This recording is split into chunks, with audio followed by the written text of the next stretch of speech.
நண்பா, welcome back. இன்றைக்கி நம்ம என்ன பார்க்க போகிறோம்னா, இஃப்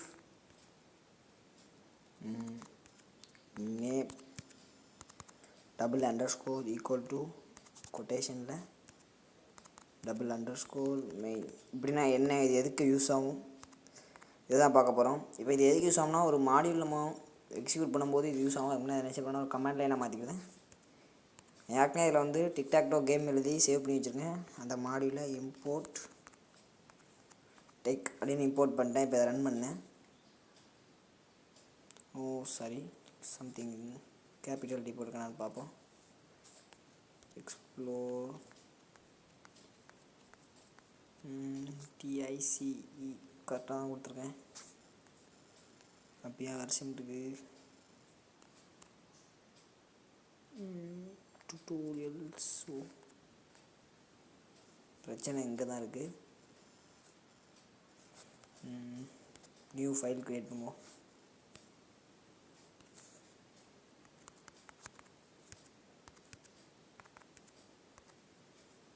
இதை சேவ் பண்ணுவோம்.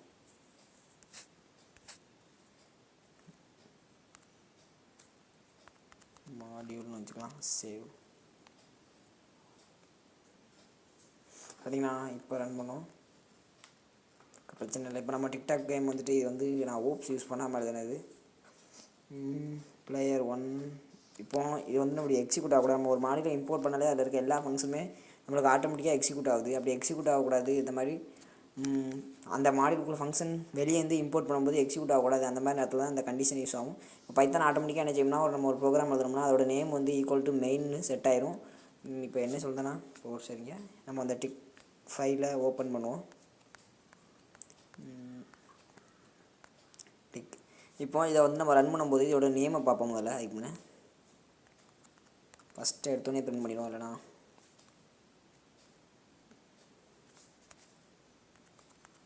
Print double underscore name. நம்ம இதிலேருந்து ரன் பண்ணும்போதே இதோட நேம் பார்த்திங்கன்னா பைத்தான் வந்து ஆட்டோமேட்டிக்காக இன்டர்பிரட்டர் மெயின்னு வச்சிடும். பார்த்திங்கன்னா நம்மளுக்கு மெயின்னு வந்துட்டு இதே இது நம்ம இந்த இதை மாடியூலாக யூஸ் பண்ணி இம்போர்ட் பண்ணி இன்னொரு இதில் ஃபங்க்ஷன் போடும்போது அதோட நேம் வந்து சேஞ்ச் ஆகும்.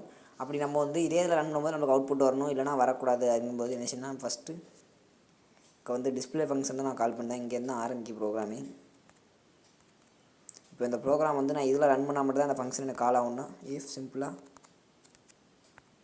நேம்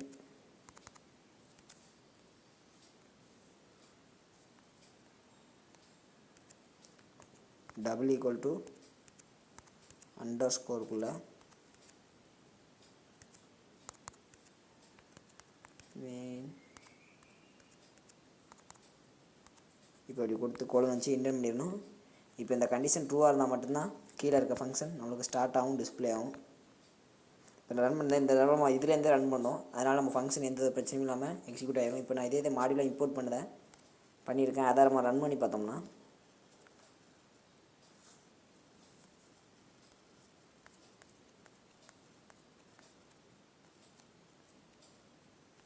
இந்த பேர் போட்டு சேவ் பண்ணி வச்சேன், மாடியூல். இப்போ பார்த்தீங்கன்னா இதை ரன் பண்ணேன். பார்த்தீங்கன்னா நம்மளுக்கு வந்து டிஸ்பிளே ஃபங்க்ஷன் மட்டும் கால் ஆகலை. நான் டிஸ்பிளே ஃபங்க்ஷனுக்குள்ளே இது இப்போ நம்ம வந்து இது வந்து ஃபங்க்ஷனுக்கு வெளியே இருக்கிறதுனால இது மட்டும் பிரிண்ட் ஆகுது. நம்ம டிஸ்பிளே ஃபங்க்ஷன் கால் ஆகலை. ஏன்னா நம்ம இங்கே இம்போர்ட் பண்ணும்போது இதோட நேம் வந்து சேஞ்ச் ஆயிரும். அப்படிங்கும்போது நம்மளுக்கு ப்ரோக்ராமே எக்ஸிக்யூட் ஆகாது. இதுக்கு தான் நம்ம வந்து கண்டிஷன் செக் பண்ணதுக்கு தான் if name equal to if main அப்படிங்கிறது யூஸ் ஆகுது. அவ்வளோதான் நண்பா. பிடிச்சிருந்தா லைக் பண்ணுங்கள், சப்ஸ்கிரைப் பண்ணுங்கள். அடுத்த வீடியோவில் சந்திப்போம்.